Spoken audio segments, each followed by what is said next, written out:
সবাই আমার বিয়ে দিতে চায়, শুনি। সবাই আমার বিয়ে দিতে চায়, শুনি। আমি কাকে বিয়ে করব না করব সেটা আমার পুরো পার্সোনাল ব্যাপার, আগেও বলেছি, এখনও বলছি।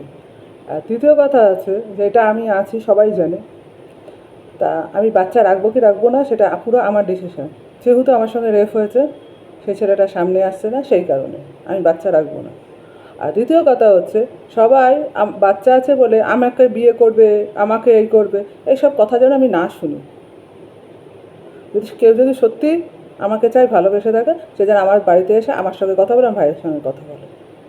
এটা ফোকটা যেন না আমি রাস্তায় শুনি, ফোকটা যেন রাস্তায় না শুনি এইসব কথা। তার কারণ হচ্ছে, এসব কথা আমি শুনে অভ্যস্তও নেই আর কিছু না। আর দ্বিতীয় কথা হচ্ছে, যারা চাইবে তারা এইসব কথা বলে না, যারা চায় না তারা এইসব কথা বলে, 1 নম্বর কথা। দ্বিতীয় কথা হচ্ছে, নন্দিতা কলকাতার রেখেছিল, মা রেখেছিল, সেটা আমিই বাদ দিয়েছি।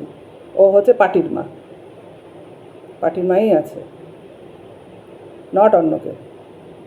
টিএমসি পার্টির মা আছে, নট অন্য কেউ।